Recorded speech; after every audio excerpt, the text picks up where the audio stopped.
I messed it up. I've ruined it. This is what happens. Don't practice. You have everything set up. You think it's going to work, and then you go to miss. All is dust. All right, guys. My mistakes out of the way. Me trying to be clever and cute and all these other things. Just it just ends up backfiring on me. But now I've got to get my. You know what? I'm gonna do it anyway.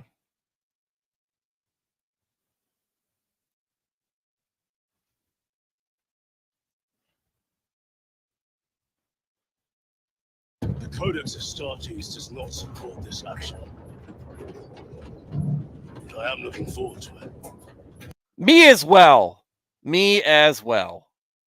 I'm going to have to get Blaine to fix this so I can get it as just my own little clip. I can start it. I don't have to go to YouTube all the time and just amateur hour this stream like I usually do. But this is just me. Welcome everybody to the very unprofessional live stream that I put up. And on this channel, Flawed Man of God. I am your host, Stuart Davis, a humble parishioner, very humbled right now, parishioner at a small church just out of Richmond, Virginia. I'm not a pastor. I'm not a biblical scholar. I haven't been to seminary. I'm not trying to get you to join my church or donate to any special cause. What I'm here to do is talk about God, talk about Jesus, talk about the Holy Spirit, talk about the Bible, talk about Christianity, talk about a wide variety of different topics, issues, current events, and give you my perspective on them. One that I think is reflective of your average Christian guy. I've been a Christian all my life, 41 years, non-denominational Protestant. Don't subscribe to any particular doctrine or denomination. I'm just in the Word daily, trying to do it better each and every day. Sometimes I'll get it right. Often I'll get it wrong, no matter what. No matter what. If you are watching this, if you are hearing my voice, you can count on getting my honest takes on whatever it is we're talking about. So if you're a Christian, new to Christianity, or maybe you're searching for Christ, you're not a believer, but you want to be, you feel that something's missing in your life, and you're finally hearing that call from Christ calling out to you, and you feel that pull to answer that call, but you're worried, apprehensive, a little nervous about it. I'm not saying you're scared, but I mean, this is your soul and your trust that you're talking about. Obviously, it's something that should be approached with a measure of caution. I get it. It's a big step. And somehow you found yourself here looking for some type of affirmation, some type of motivation, push in the right direction. And if that's the case, awesome. Because I can go ahead and get that out of the way. You're on the right track. I believe in you. This community here on this show believes in you. We're all rooting for you. But more important than us, God's doing that. God is doing that. And he would love to see you leave behind your old ways of unbelief, faithlessness, and follow Christ. So do so, and join the ranks of Christians, and we will welcome you with open arms.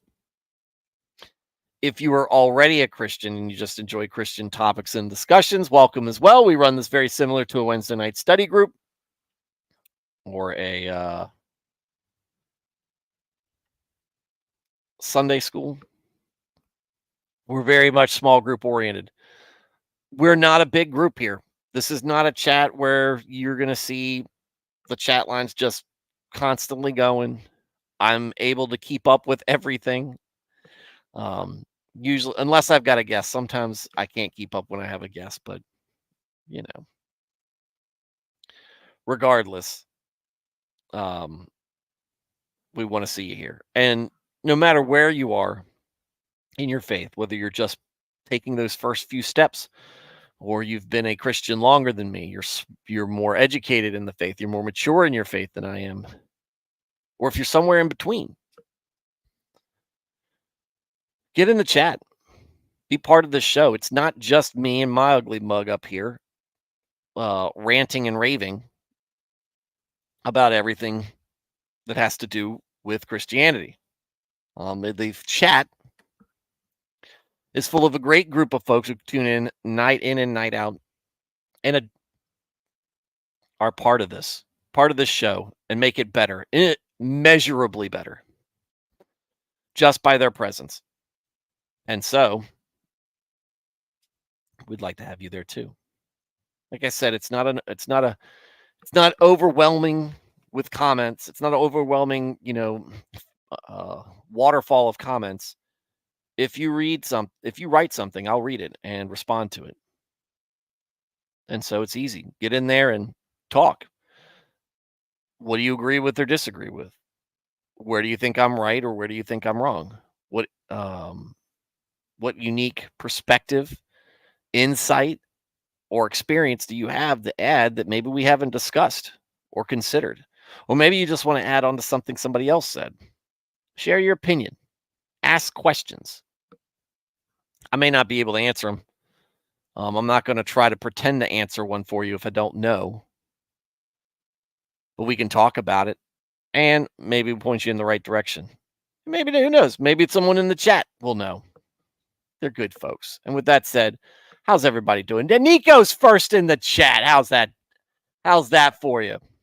There we go. Always good. Always good to see. It's a little touchstone from earlier days. Early on in these Bible readings, when Nico would be the first one in the chat, our resident, biblical novice, who had never heard much of any of this stuff before. I just talked to him in the comments section earlier. He dropped a comment, and I told him that we'd missed him in the chat. So it's nice to see him there, where he belongs at the beginning. Veritex, hello. And Veritex, hope everything is going well. Hope you have been able to contact anybody that you have not been able to get in contact with because of the event that happened in Southwest Virginia, Tennessee, North Carolina, and the Appalachia, right? Oftentimes the most forgotten part of the United States. And now we're all seeing the kind of devastation that can be inflicted upon any place that isn't prepared. And who would be? This is not something that happens ever in that area. So you're not prepared for the flood, because the floods never get there.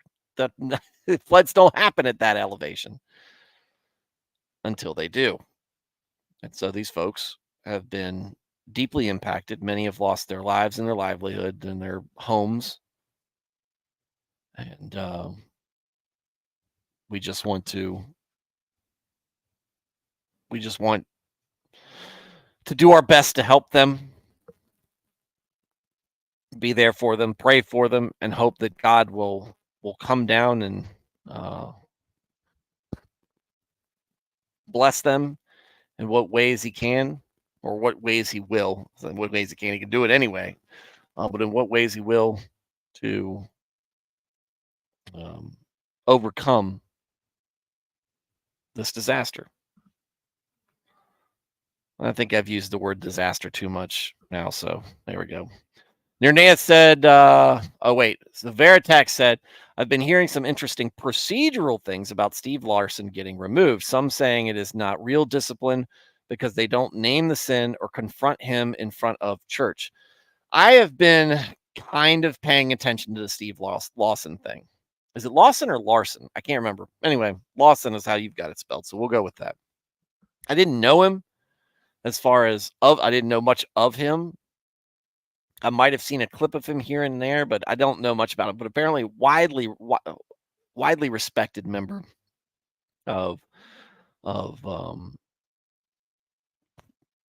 Baptist Christianity, and unfortunately, his scandal is not one that is unique. It is one that we see often. It is often seen in churches, and you just don't understand it, why it happens, when it happens, and why people think at that level of exposure, that level of popularity, that things can be hidden. Eventually, this stuff gets out. And the more salacious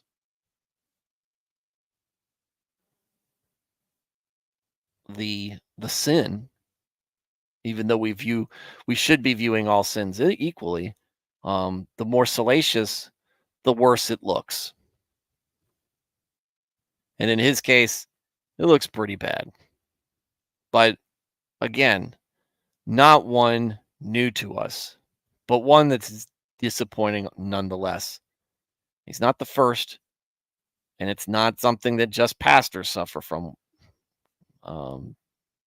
We all know or have been somebody like Steve Lawson as far as being tempted by the flesh and giving in.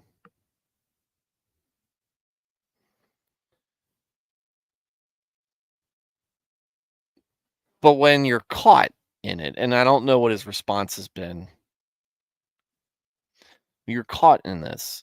When the truth finally comes to light, the best thing to do is own it, apologize, and return to the congregation. Right? You've become too much of a distraction to effectively lead. You have violated the trust of too many people to effectively lead. And it's time for you to admit your sin, repent, and move on. Like I said, join the congregation proper and work on yourself and allow the congregation and Christ more than anybody to work on you. And I don't know if that's what's happening. Nernea said fig leaves. Nixon wasn't formally removed either. Formally removed either. Veritex says, I'm still concerned that maybe the session was surprised, and so their ways of operating here may be to slow down. Some think they are treating it like an NDA in a business rather than a church. It's not the way they handle it. Now, I mean, there's obviously some privacy concerns to it, but again, he's a very public, well-known person.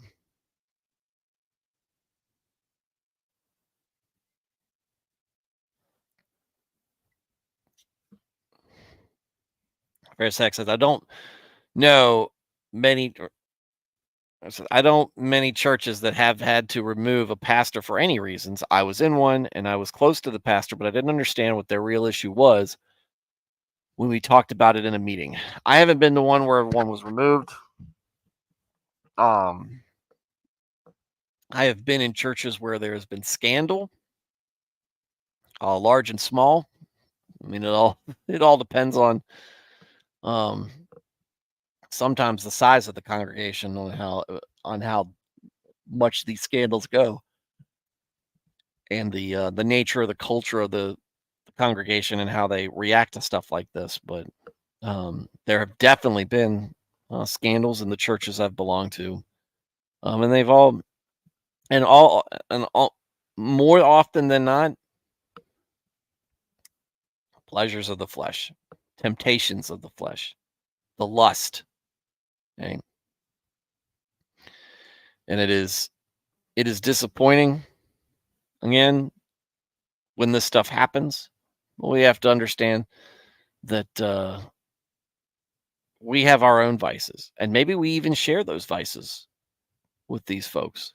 So we do have a measure of we have there's a measure of grace we need to extend, but we also need to see humility from from the person, honesty from the person, not just with y'all, but with themselves. With Steve. Steve's got to be honest with himself. Hopefully he is. I haven't been in any of these meetings. I haven't been part of this confrontation or whatnot. I don't know because we talk about him, but it's a big enough example of stuff that goes on that it's not just him. It isn't. And it's not just any popular pastor. And it's not just the pastors.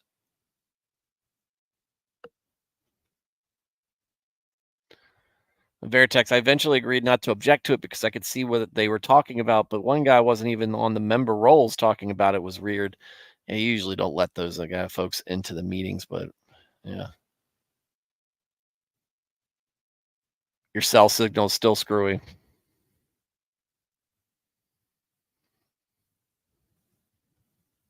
Multiple bridges over the New River gone. Route 71 route. Route 70, Route 21 south of Speedwell, maybe a 6-mile section, just not not there anymore. Yeah, I got a mini version of that when Hurricane Gaston came through Richmond. What's going on, Alex Moore? Nico says, after 2 years, not so much a novice, but thanks for these streams. Not so much a novice. No, Nico. But I like I kind of miss the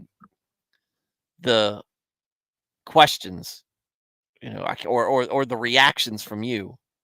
It's to me, it was a whole other side of the whole point of this. Me, a Christian who has been doing this forever, um, and having read through the Bible more than once, uh, reacting to it, and then somebody who had never read the Bible before reacting to it. It's just a very, very cool thing to see and witness, you know, and get your honest reactions out of it. Now, unfortunately, unfortunately, it's just through chat. You miss the facial expressions and and all the inflection and how you would speak it, but still very cool. And the questions. Veritex said, listen to the scanner one road, I can't remember the name, measured 5 feet deep before shutting that down, and it was getting washed out on a mountainside. I've seen some of that stuff. Oh, gosh. Veritex said, I don't know how about it happening often in churches, but it happens with higher frequency than you would expect from some of the men falling to temptation. The real thing that bugs me is how quickly all of these adjacent ministries pulled down all his content on their sites, but say they've always had the truth preached. Something screwy there. It's damage control, to be honest with you. It's damage control. And I would be interested to be in kind of the meetings where these decisions were made, where you talk about it. It's like, hey, we need to take down his stuff? Maybe or maybe not. Was he preaching the right thing?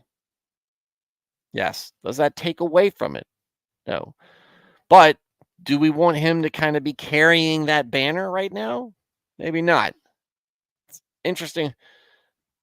Like I said, interesting way to handle it. But again, this is barring, from what I understand, as anything like a real public statement from him concerning it. And this is why I try to avoid a lot of these controversies.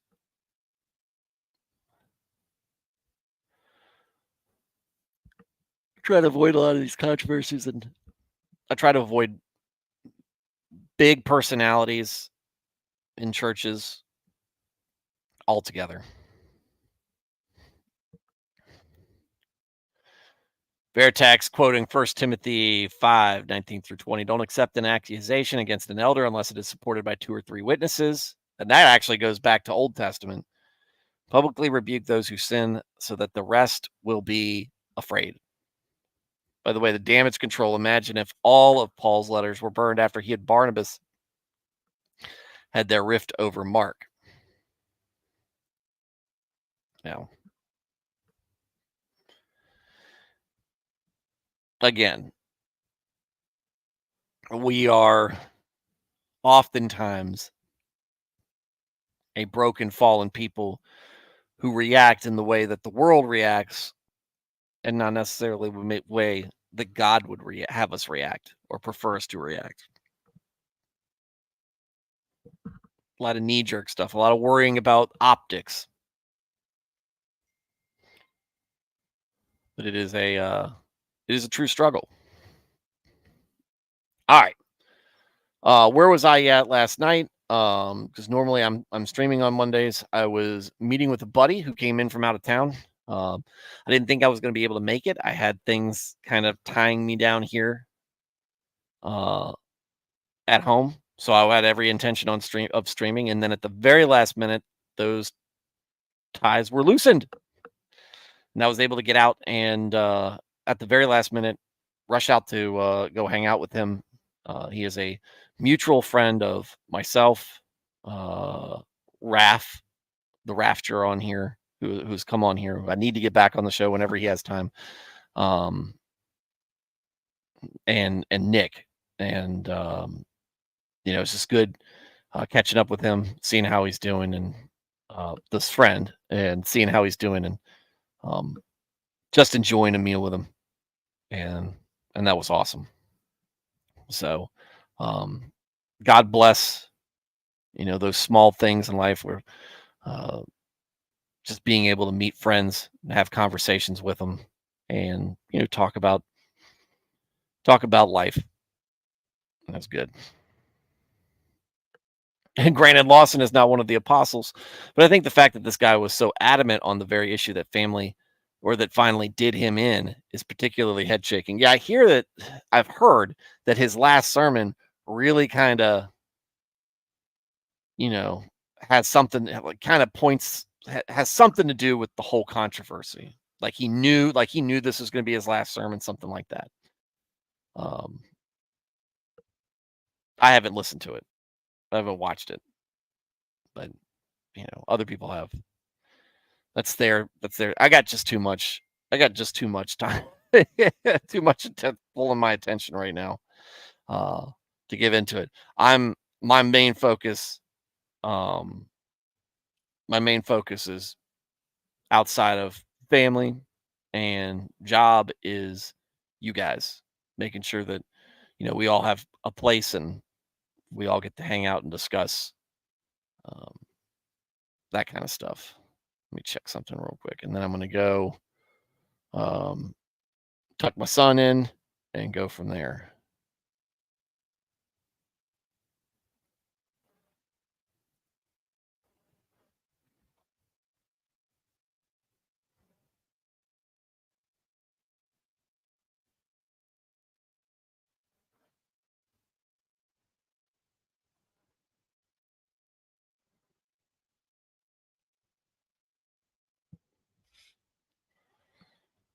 Hang on a second.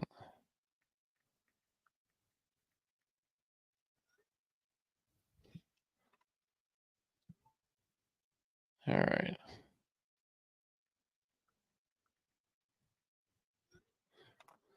All right, let me put up the music, go do that, and when I get back, we'll talk about Proverbs. Yeah, we'll talk about Proverbs. So, to do.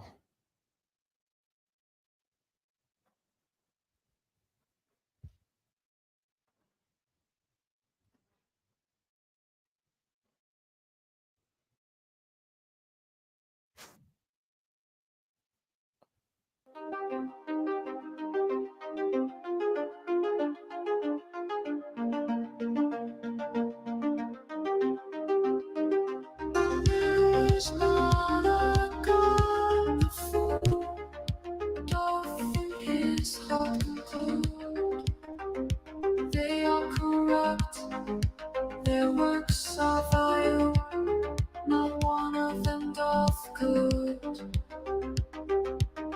Upon men's sons the Lord from heaven did cast his eyes abroad, to see if any understood, and did seek after God. They all together filthy are, they all aside are gone, and there's none that doth good. Sure there is not one. These workers of iniquity, do they not know at all that they not people eat his bread, and on God do not call?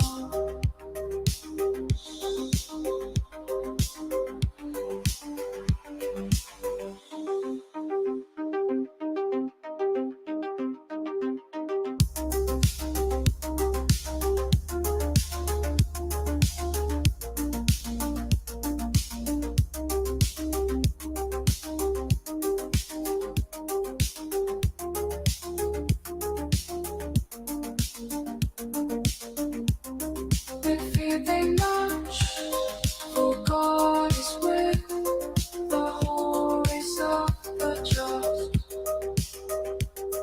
You shame the counsel of the poor, because God is his trust. Let Israel's help from Zion come, when back the Lord shall bring his captives. Jacob shall rejoice, and Israel shall sing.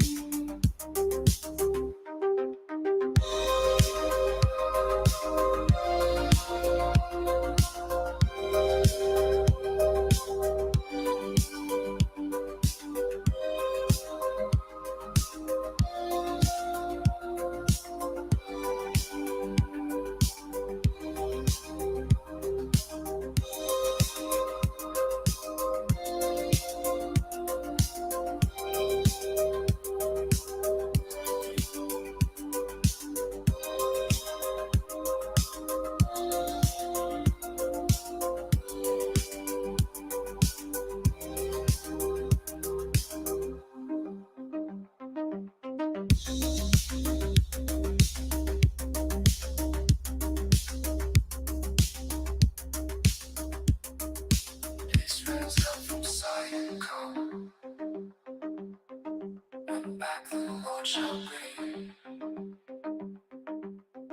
his captives. Jacob shall rejoice, and Israel shall sing.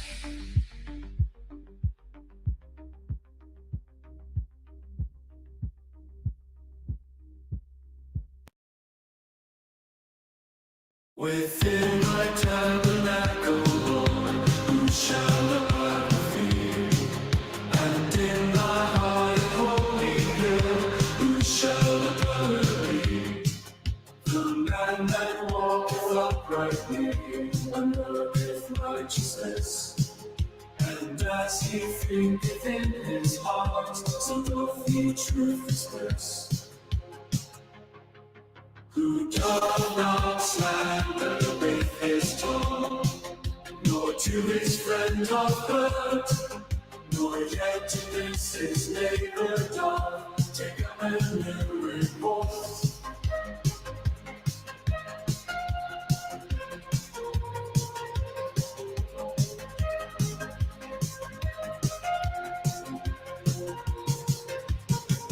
His eyes vile men not despise,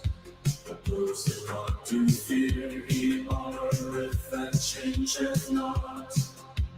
For to his hurt he sware, his calling was not to jury, nor take reward of he. Against the guiltless root of flesh shall never move be.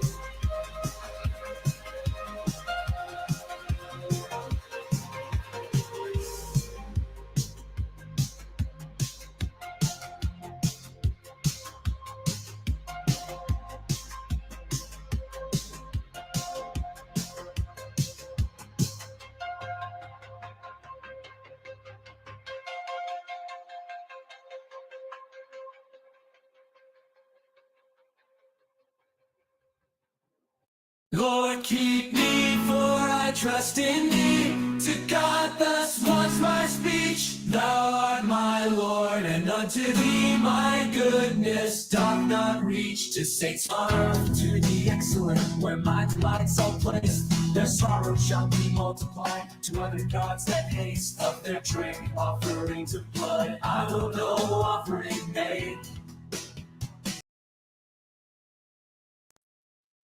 I don't think I've ever heard that one sung before. That's a little odd. Hearing it in that in that way. Oh, Psalm 16. Let's see. Let's get back to Proverbs. All right, let's start getting into the word, folks. Y'all have been patient. Y'all have been patient throughout this, and here is your reward. The reward is the word. The word. Let's get into this currently. We left off on verse 20, talking about listening to counsel. Let's see what the next verses have in store for us.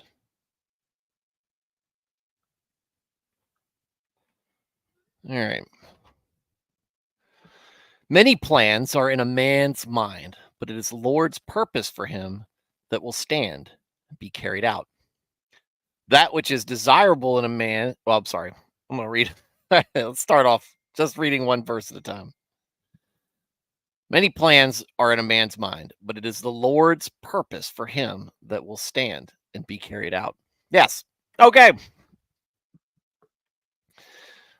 How often have we been in this place? I've got an idea of how things are going to go. Got a plan in my mind. This is how my career is going to be. This is how I'm going to lay things out. This is how my weekend is laid out to be. This is how I'm going to live my life. I'm going to get married at age 20. I'm going to have, 3 kids, and I'm going to retire at this age. I'm going to retire in this place. I'm always going to live right here in this area. How often have we done that in one way, shape, or form, only to have it turned upside down on us? I don't know about you guys. It's had to happen several times with me. I grew up thinking that I was going to be a police officer, a federal agent. I was going to be a pilot. And I got close in some regards to meeting those goals. But I found more fulfillment, and I found opportunity in other places. I thought I was going to be living in a house in a county next to where I am now, but things happened, and it ended up here. And and by ending up here, sending me on a path that, hey, I think led me eventually to this channel. Or the idea of seeing a friend become successful at streaming and wanting to do something similar, only to find that the real place that I felt most comfortable was not talking about something, for money, but instead talking about faith with no desire or expectation of some sort of financial compensation. I do want attention. I do want more streaming. I want the algorithm to pick me up, daggone it, because I want more folks listening to the word. We got 3 here watching tonight, according to this counter, which is sometimes off. But who do we have here tonight? Veritex, Nico, Nernath, and Alex in the chat. Right?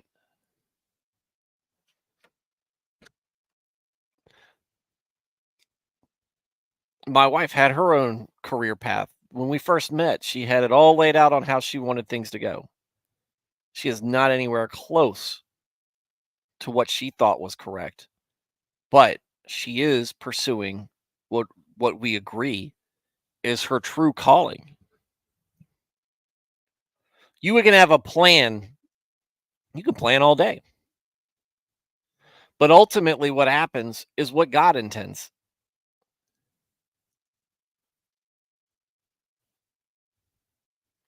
Or what God allows.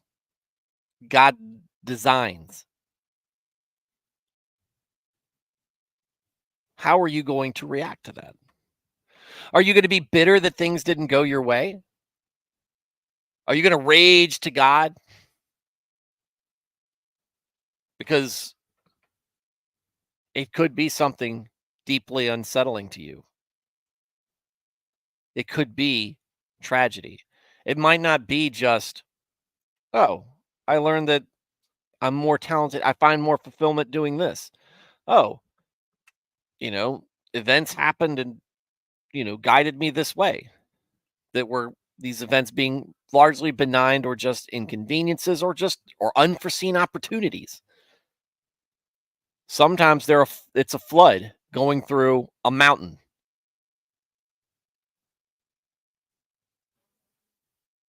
Sometimes it's a diagnosis.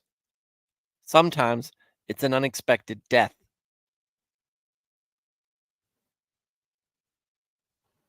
Sometimes it's scandal with people you put much of your trust in. How can you let this happen? Why are you doing this to me, to us, to these folks? Why is this happening? This isn't what I thought this would be like.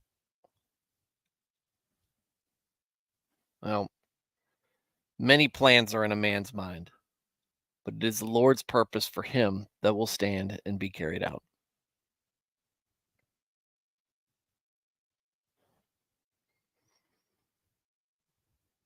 In many ways, we just live here. We're just floating along on this river. We've got our ideas in our head on what things are going to be like. But much like God explains to Job, we have no idea. We don't even have the ability to conceptualize the vastness of God's designs and plans, even as they relate to us. That which is 22. That which is desirable in a man is his loyalty and unfailing love. But it is better to be a poor man than a wealthy liar.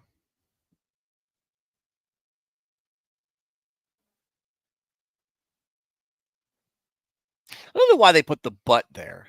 Let's see what the Niv has in store for us.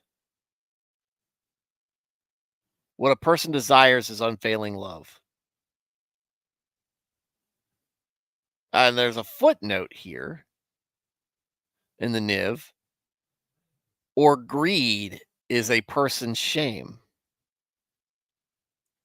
It's interesting to see that how that translates. What a person desires is unfailing love, and greed is a person's shame. Better to be poor than a liar, a poor man or a wealthy liar.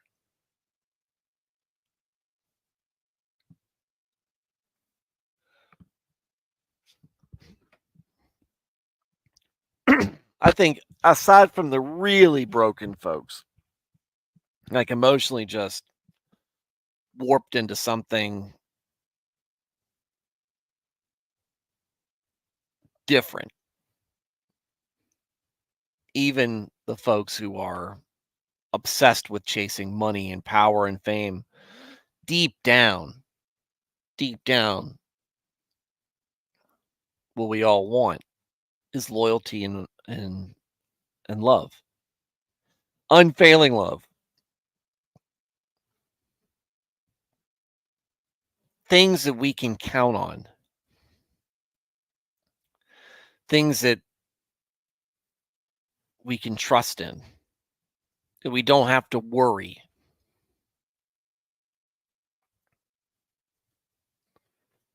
And thus, it was better for us to be poor and honest in our life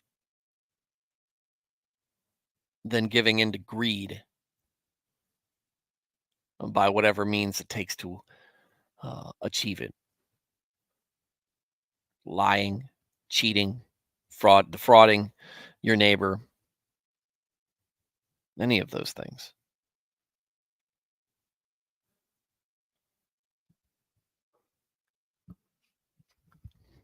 "23. The fear of the Lord leads to life, so that one may sleep satisfied, untouched by evil." This sounds like it's really going into to true faith and righteousness and how they kind of walk hand in hand. Faith is more than just saying I believe. Faith is more than just an acknowledgement of truth.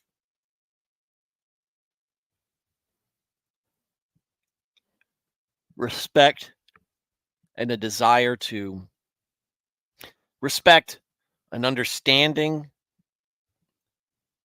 that the Lord is good and a desire to be part of that goodness, to be obedient, to do as God commands. That is part of faith.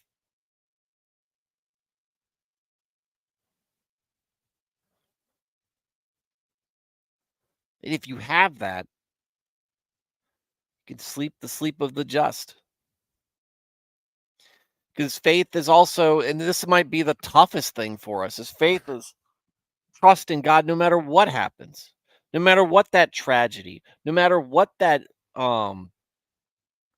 catastrophic event like the flood, no matter what diagnosis, no matter who is taken from us or who is suffering around us, that God has things under control, that this life is temporary, that we are to do our best, and no matter what our situation, to obey Him and represent Him in the most honest, truthful, loving, and obedient way possible. The obedient part's very important, and so is the loving part.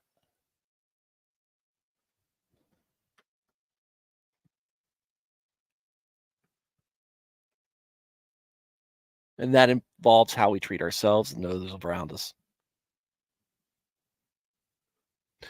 But if you get to that point where you can let go, give it to God, that's not to say that you can't be upset. You can't be troubled. You can't be in pain. There's not sorrow or mourning.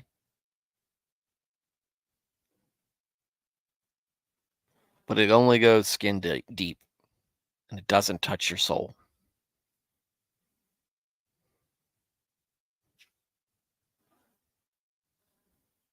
Oh, this is an interesting one. 24. The lazy man buries his hand in the food dish, but will not even bring it to his mouth again.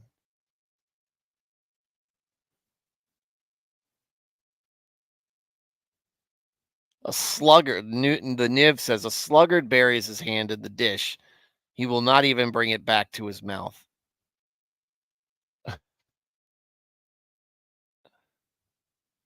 Um, like, all right, I'm kind of tracking on this one, especially the beginning. The lazy man buries his hand in the food dish, but he's too lazy to even eat. Is that what this is saying? Eat what he grabs? Now, he knows folks like that. They are the last to contribute if they do, or they contribute the least, but they take the most and would take all if given the opportunity.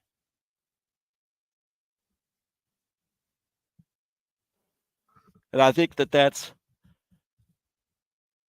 maybe part of things. We look, hey, we all contributed to making this food, except for this guy.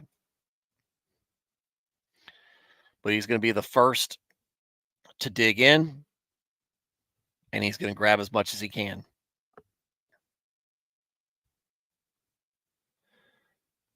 But a lot of times, the blessings that we don't work for, the blessings that we don't, I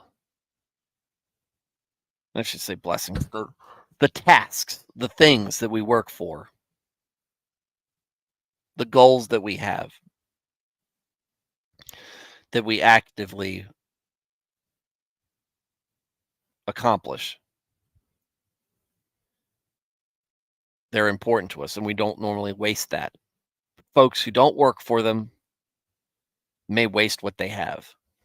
I mean, where's the appreciation there?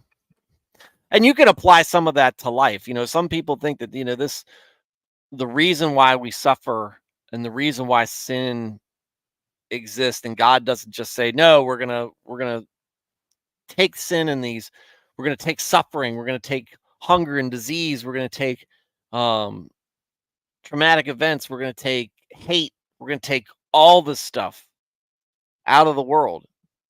Many people think that the reason that stuff still exists in here is for us to better appreciate it, so that when we do live an existence without these things, we understand what life could be like and how ugly it can be.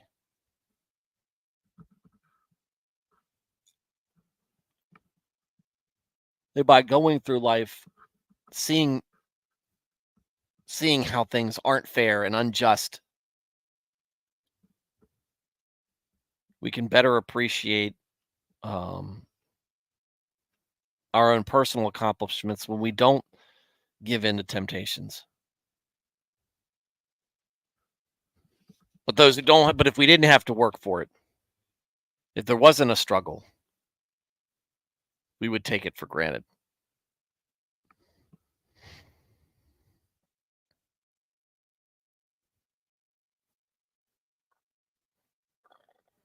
All right.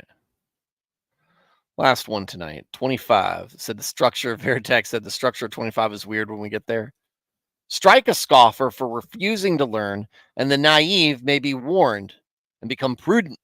Reprimand one who has an understanding and a teachable spirit, and he will gain knowledge and insight. All right. Or, the more simply put, flog a mocker, and the simple will learn prudence. Rebuke the discerning, and they will gain knowledge. All right. Both imprecatory. There is corporal punishment here. Strike a servant, scoffer for refusing to learn, and you send a simple message to watch your mouth, not to take things for granted. Not everything's a joke. Take things seriously, etc. Right? You can reprimand somebody who is smart enough to understand more complex things someone who has got a mind willing to learn and be taught, and they will take a lot more away from the lesson. Both of it is about learning lessons, simple lessons and more complicated ones. And this is true. Look, sometimes we learn from things that hurt us physically, emotionally, financially, spiritually.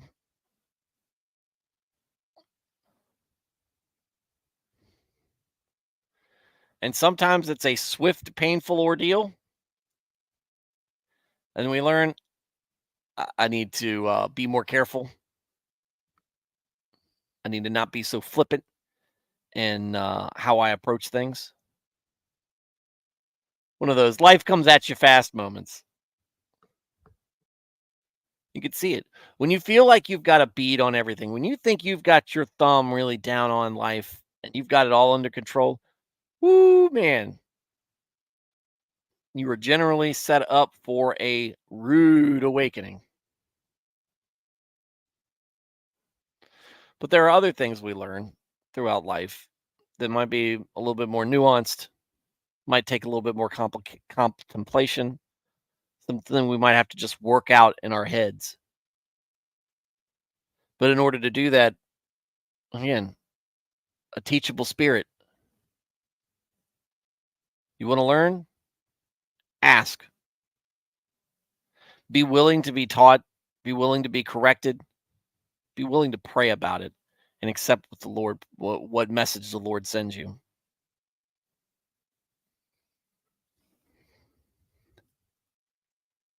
This is important. It's important for us to learn from mistakes that we make, learn from mistakes that other people make, learn to communicate how we've gotten past and learn from our mistakes so that they aren't made anymore. Or in a more practical sense, they're made less. It's mitigated. And that might not be with society as a whole, but maybe in your small circle of maybe that's that little corner of life that you have carved out and the people around that, people in your orbit. You can affect them. You can teach them. They can teach you through observation sometimes, and sometimes through discussing it. Again, we come right back to the importance of the congregation, the importance for us to look out for each other and for us to hold each other accountable. That sometimes involves tough love. That sometimes involves grace and forgiveness. But it's always a lesson to be learned. Sometimes it's easy. Sometimes it's right in front of your face. Sometimes it requires practice, studying, praying, contemplation. But if you take that time, it'll pay off. All right. Well, that's it for our readings tonight. It's been mostly quiet, just me and Vertex for the most part, hanging out here with Nico, dropping a couple of things. Nernath and Alex sharing 2 cents worth and a hello. But thank you guys for tuning in, for sharing what you will. I appreciate it. It's great. For everybody listening and not being part of the chat, that's fine. I'd love to hear from you, but I understand you can't or you won't. I don't want to. I'm not able to. It's fine. But you're always welcome to hear, and you're always encouraged to share. Would love to hear from you. But honestly, I'm just glad you've got a place that you feel like you can come and listen and get something out of it that is wholesome and holy, even though I'm reading it. But thank you as well, and everybody catching this up on replay. Thank you for watching. I'm sorry I missed you, but I hope to catch you live sometime. Everybody have a great night, and God bless.